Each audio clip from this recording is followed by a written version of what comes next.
Son varios los ejemplos que prueban cómo medicamentos, cuyo diseño tuvo el propósito de tratar enfermedades o afecciones específicas, terminaron siendo drogas recreativas debido a la facilidad de conseguir la fórmula, comprarla en cualquier farmacia y ampliarla a usos artesanales de la misma, sin necesidad de una infraestructura relevante, sino precaria en muchos de los casos. Uno de esos ejemplos es la metilenedioximetanfetamina, MDMA, que fue un medicamento creado por un prestigioso laboratorio y hoy es conocido como éxtasis. Se introdujo al mercado para apoyar a las personas que padecen ciertos tipos de cáncer. Este medicamento solo podía ser autorizado por especialistas en el marco de un tratamiento controlado para el manejo del dolor a pacientes con cánceres en el sistema digestivo, pero terminó usándose en las calles y en las fiestas de jóvenes. El MDMA, a pesar de disminuir en algunos casos el dolor, el paciente siempre generó dependencia al medicamento, convirtiéndose en una adicción severa. El gobierno de los Estados Unidos en 1989 prohibió su uso por encontrarla como sustancia psicoactiva, luego de revisar los informes médicos acerca de su uso terapéutico para dolor, pero ya era tarde. La intención del MDMA o éxtasis fue beneficiar a una población en particular de forma restringida y controlada, y eso sonó bien y se enmarcó como un derecho a la dignidad humana, pero sus consecuencias hasta hoy han sido nefastas. Si esto ocurrió en el pasado, ¿qué garantiza que no ocurra con el uso medicinal de la marihuana hoy día? Otro ejemplo es el Rohypnol. Fue un producto hecho por otro laboratorio multinacional a mediados de los 70s para tratamientos psiquiátricos permanentes. Su uso generó en los pacientes una adicción. Por ello, tanto el tratamiento profesional como el remedio tuvieron varias críticas, retirándole finalmente del mercado. Hoy no se usa en los Estados Unidos y está prohibido en muchos otros países. Sin embargo, el Rohypnol continúa y se conoce en el mundo de las drogas como rueda. Es consumido por los jóvenes en la after party y se puede mezclar con bebidas alcohólicas. La rueda es usada por los sicarios porque les produce sensación de autocontrol total y frialdad para sus acciones sin que sientan culpa, misericordia o arrepentimiento. Este fue otro producto que nació con una intención de tratamiento a la salud, orientado especialmente a afectaciones emocionales y mentales, pero terminó siendo una droga psicoactiva, de igual forma que podría llegar a ser la marihuana terapéutica.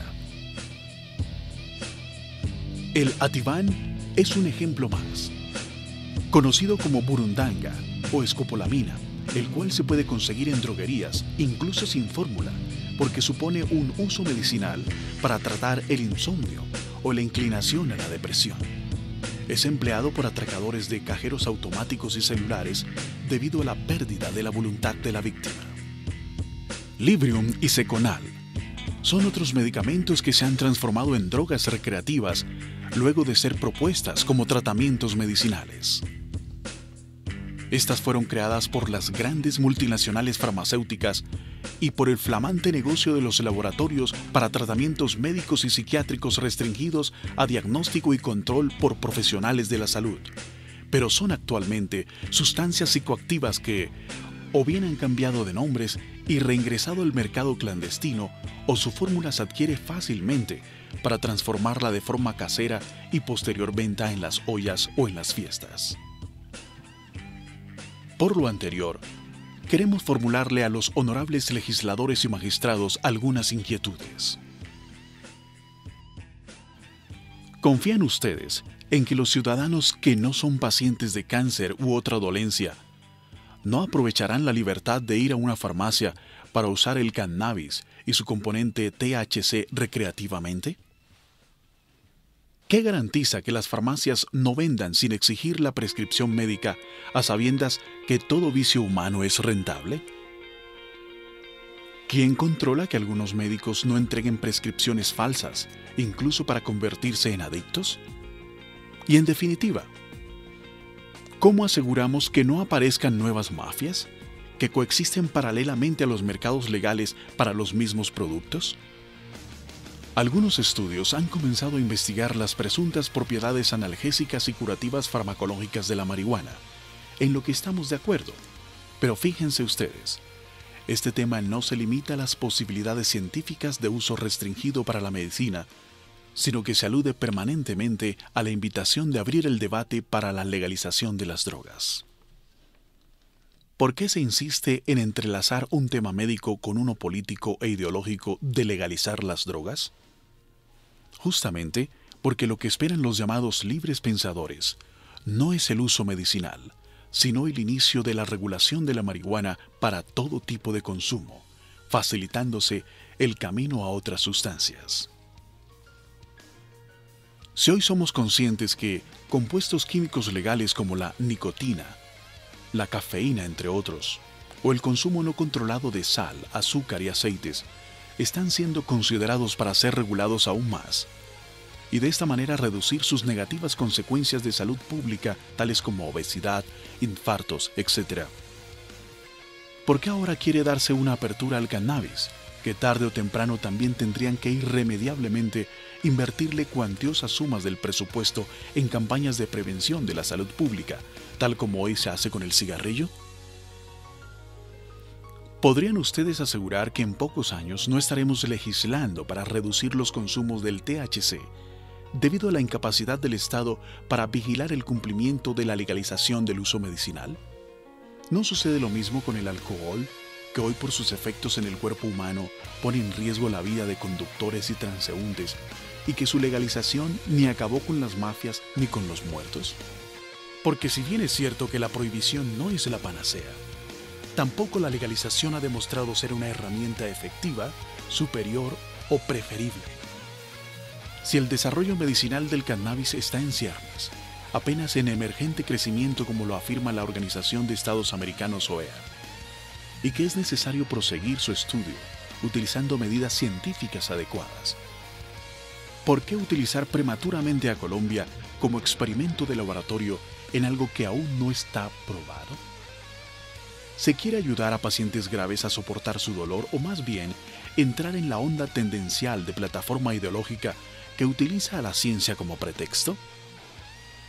A pesar de que el THC, elemento activo del cannabis, está actualmente aprobado como un medicamento por la Oficina de Administración de Alimentos y Medicamentos de los Estados Unidos, FDA, la misma institución sostiene que hasta la fecha la evidencia científica no es suficiente.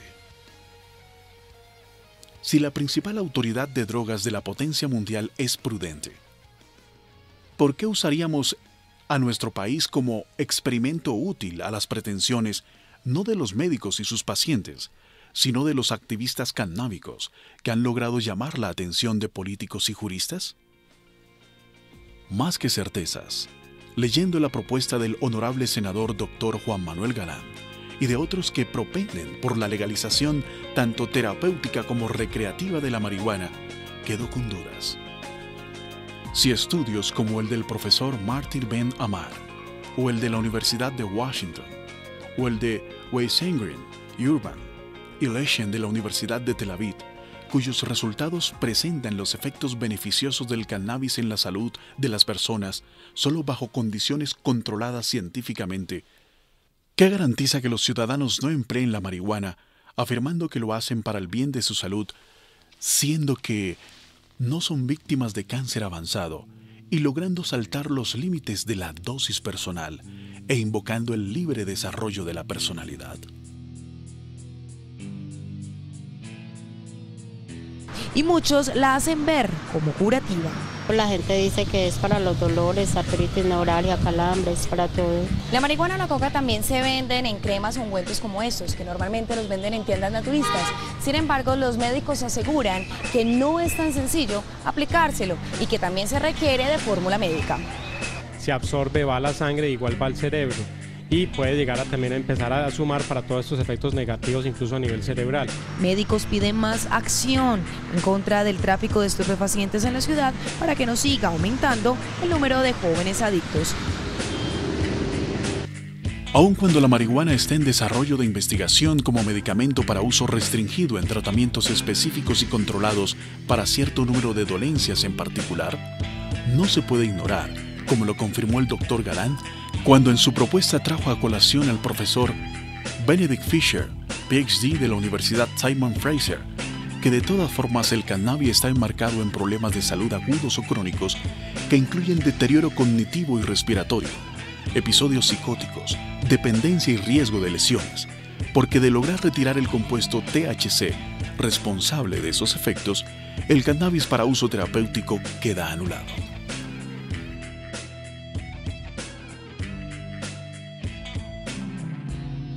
Bueno, señor Galán, le digo que en realidad eso no es justo que legalicen una cosa de esas, porque en realidad pueden falsificar una fórmula para poder conseguir la droga. Eso en cualquier parte, cualquier esquina, en cualquier casa la consigue uno.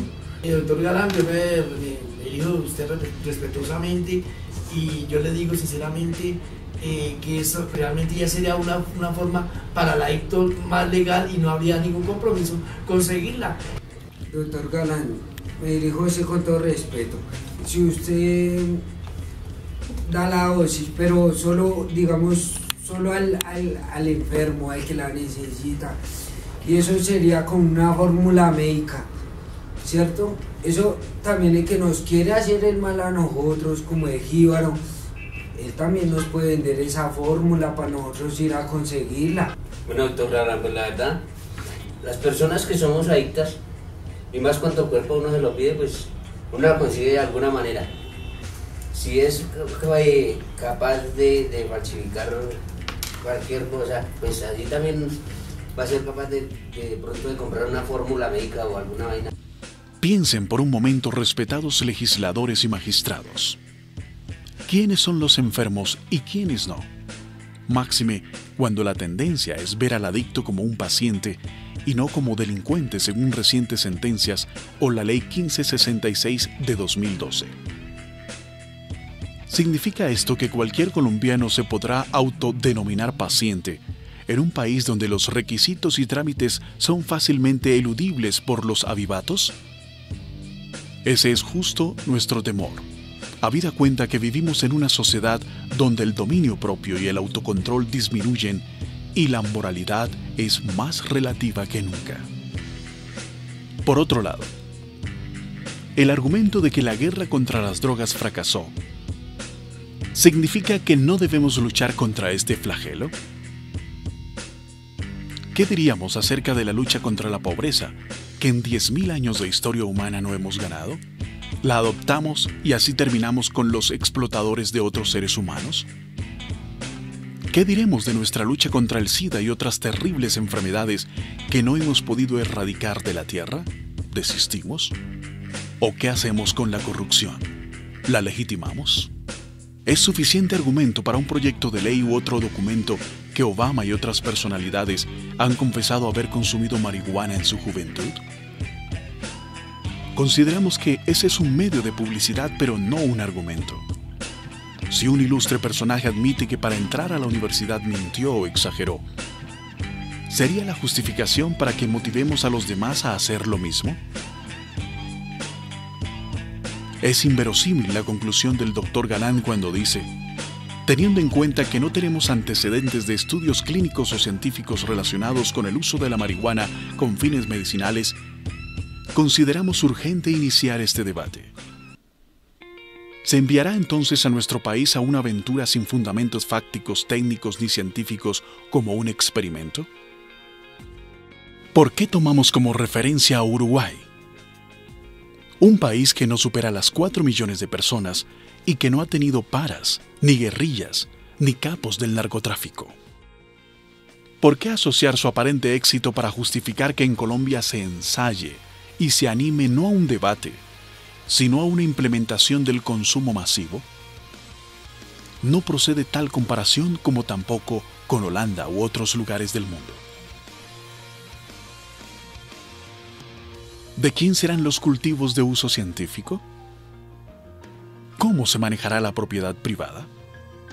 ¿Cuántas hectáreas se requieren para atender a una población de ciudadanos con enfermedades que requieren medicamentos con base en la marihuana que no llegarían ni siquiera al 1% de la población? Si el número de pacientes es bajo, ¿cómo harán los laboratorios particulares para que el negocio sea rentable? ¿Tendrían que hacer los privados un convenio con el Estado para que no pierdan y asegurar sus ganancias? ¿Tendrían que allanar el camino apoyando al Estado para declarar el consumo terapéutico como un derecho y posteriormente su gratuidad en el plan obligatorio de salud POS? ¿O qué tarifas tendría el mercado incluyendo impuestos para accesibilidad con equidad? ¿Quién vigilará los campos para el cultivo masivo y el cultivo casero? ¿Dónde se desarrollarán las investigaciones y quiénes las patentarán? ¿Tendremos que desarrollar una industria con base en cultivos o con base en empresas de conocimiento? ¿Se importará o se exportará? Nada de esto último lo contempla el proyecto y no se puede aplicar el criterio de que en el camino se aligerarán las cargas, o bien decir, esto se irá reglamentando, porque es allí donde los activistas cannábicos aprovecharán y donde nosotros tenemos temores.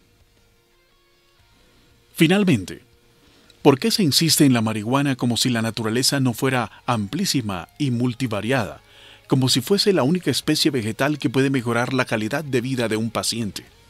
Además, ¿por qué se ignora deliberadamente la capacidad humana de la medicina del siglo XXI, basados por ejemplo en nanotecnología y biotecnología, que ha creado por ejemplo las moléculas denominadas factores de transferencia, que refuerzan el sistema inmunológico de tal forma que logran detener tumores y hacerlos retroceder? Es obvio. Lo que aquí se promueve sutilmente, paso a paso, con eufemismos y estrategias de comunicación, es una ideología que hace parte de un nuevo orden mundial, la cual pretende la despenalización del consumo de drogas y la legalización de su producción y comercialización. En las elecciones que acaban de pasar, hubo varias consultas en distintos estados. ¿Donde era medicinal o recreativo? Con el uso de la marihuana. Pero para recreativo, o sea, ahí vamos un paso más adelante. Entonces, ¿por qué no empezamos? Si esa es la idea, yo no tendría nada de malo. Si esa es la bendita idea, yo no tendría nada de malo.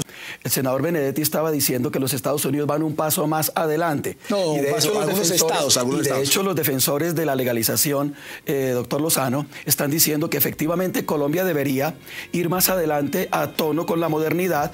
La pregunta mía es, ¿para qué vamos a abrir esta caja de Pandora con lo que comienza a nivel terapéutico con el cannabis y que va a terminar en el uso recreativo generalizado en nuestro país? Por todas estas inquietudes no resueltas, y porque vemos otras intenciones distintas a las de la salud, decimos no a la legalización de la marihuana.